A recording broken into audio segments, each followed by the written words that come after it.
Qui était le pape Pie IX romain et qu'est-ce qui a façonné sa vie remarquable?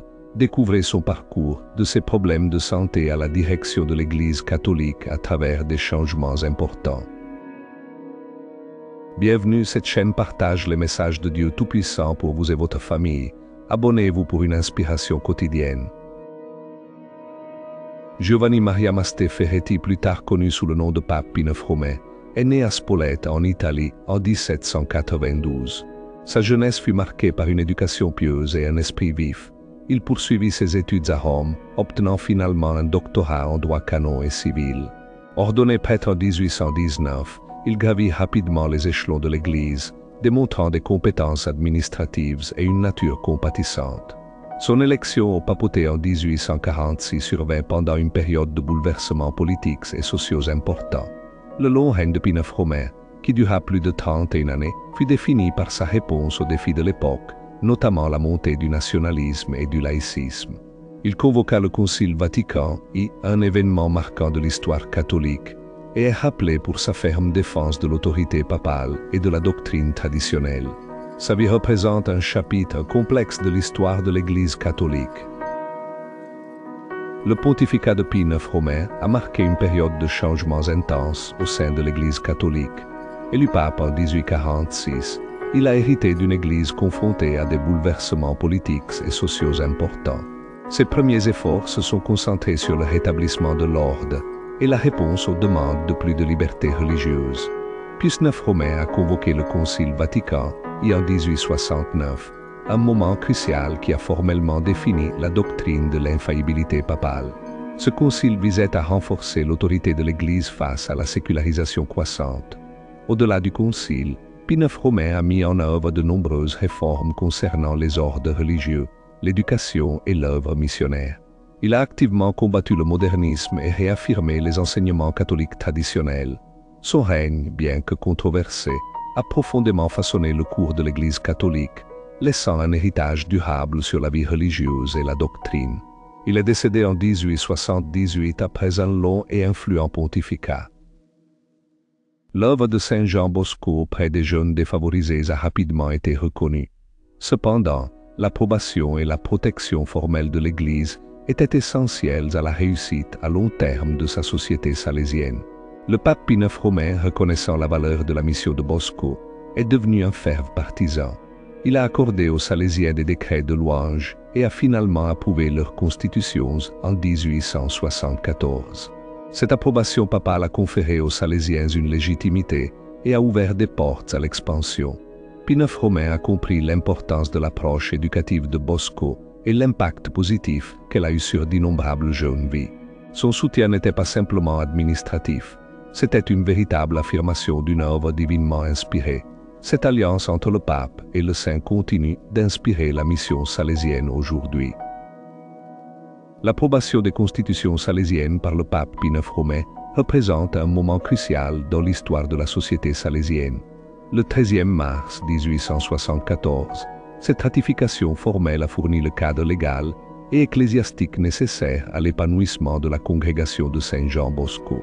Pie IX romain, un pape connu pour son ferme soutien aux ordres religieux dédiés à l'éducation et à la charité, a reconnu l'immense potentiel de l'œuvre de Bosco. Les constitutions elles-mêmes, soigneusement élaborées pour guider les Salésiens dans leur mission d'éduquer et d'élever les jeunes, en particulier les pauvres et les marginalisés, ont été jugées pleinement conformes aux enseignements de l'Église. Cet acte d'approbation n'était pas simplement administratif, c'était une puissante approbation d'une vision. Il a permis aux Salésiens d'étendre leur portée, de créer des écoles et de poursuivre leur œuvre vitale dans le monde entier.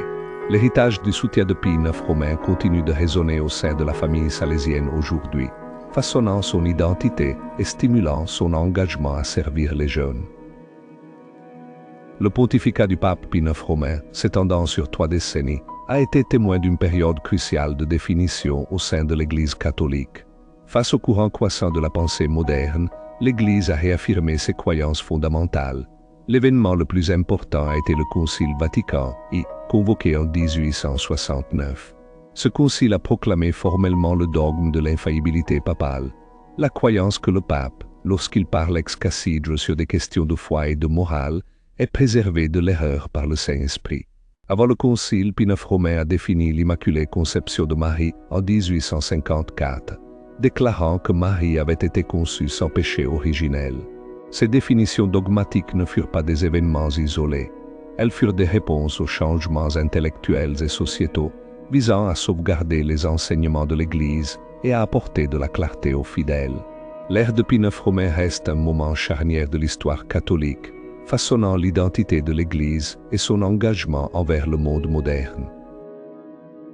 Le pape Pie IX Romain, une figure essentielle du catholicisme au XIXe siècle, a été formellement béatifié. Cette reconnaissance confirme une vie de vertu héroïque et marque une étape importante vers une possible canonisation. Son long pontificat, s'étendant sur plus de 30 années, a été marqué à la fois par d'immenses défis et un profond renouveau spirituel. Pie IX Romain a fait face à une période de bouleversements politiques et sociaux importants, naviguant dans les complexités d'un monde en mutation, tout en défendant fermement les enseignements de l'Église.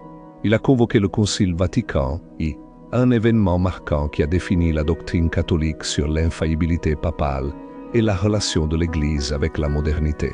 La béatification signifie que l'Église reconnaît Pie IX Romain comme ayant vécu une vie conforme à l'Évangile et possédant une vertu héroïque. C'est un témoignage de sa foi inébranlable, de son soin pastoral et de son dévouement au Saint-Siège. Ce processus ouvre la voie à une enquête plus approfondie sur les miracles signalés attribués à son intercession, une étape nécessaire à la canonisation éventuelle. Ce jour, le 7 février, l'Église honore une multitude de saints et de bienheureux. Parmi eux, Sainte Apollonie, une martyre connue pour son courage et sa foi face à la souffrance. Nous nous souvenons également de Saint Adalbert, un évêque qui a consacré sa vie à la diffusion de l'Évangile. Ces figures saintes, par leur dévotion et leur sacrifice, servent de phare de lumière, nous guidant dans nos propres voyages spirituels. Leurs histoires nous rappellent la puissance de la foi, l'importance de la compassion et la promesse éternelle de la vie éternelle. Que leur exemple nous inspire à vivre des vies de vertu et de service aux autres. Réfléchissez à leur dévouement et sollicitez leur intercession. Très saint et bienheureux pape Pie IX Romain, serviteur des serviteurs de Dieu, entendez notre humble supplication. Vous qui avez défendu la foi avec un courage inébranlable et guidé l'Église à travers des temps turbulents, intercédez pour nous. Accordez-nous la grâce de rester fermes dans notre foi, d'aimer Dieu de tout notre cœur et de vivre une vie digne de son appel. Inspirez-nous par votre exemple d'humilité, de charité et de dévotion au Saint-Siège. Protégez-nous de tout mal et conduisez-nous vers le salut éternel. Par votre puissante intercession, que nos prières soient entendues et exaucées selon la sainte volonté de Dieu. Amen. Souvenez-vous de sa vie au service des autres et de sa foi inébranlable en méditant sur ces mots. Ces messages proviennent de sources respectées. Salesiano PT, Vaticanus Va et Vatican Va. Ils fournissent une base pour la réflexion et la croissance spirituelle. Le contenu partagé vise à offrir du réconfort, de l'encouragement et un sentiment renouvelé d'espoir. Ces enseignements sont destinés à renforcer la foi et à fournir des conseils pour la vie quotidienne. Considérez ces paroles comme une source de réconfort et d'inspiration pour vous et vos proches. L'intention est de partager la sagesse trouvée dans ces textes sacrés, favorisant une compréhension plus profonde des principes divins. Réfléchissez à ces messages et laissez-les résonner dans votre cœur. Une demande de prière sincère est adressée à tous ceux qui sont confrontés à des difficultés, qui recherchent la guérison ou qui désirent de la force dans leur foi. L'application de liturgie quotidienne de Cansao Nova offre un magnifique chemin pour se connecter à la parole de Dieu chaque jour. Elle fournit des écritures, des réflexions perspicaces et des prières guidées directement sur votre appareil. Utilisez cet outil pour cultiver une relation plus profonde avec le divin. Trouvez la paix au milieu des tempêtes de la vie et découvrir le pouvoir transformateur d'une prière constante. Que la liturgie quotidienne soit une source d'inspiration et de renouveau pour vous et vos proches. Saisissez cette opportunité de grandir dans la foi et de recevoir des bénédictions. Nous partageons les messages de Dieu Tout-Puissant pour vous et votre famille. N'hésitez pas à commenter et à nous dire ce que vous aimeriez voir ensuite. À bientôt.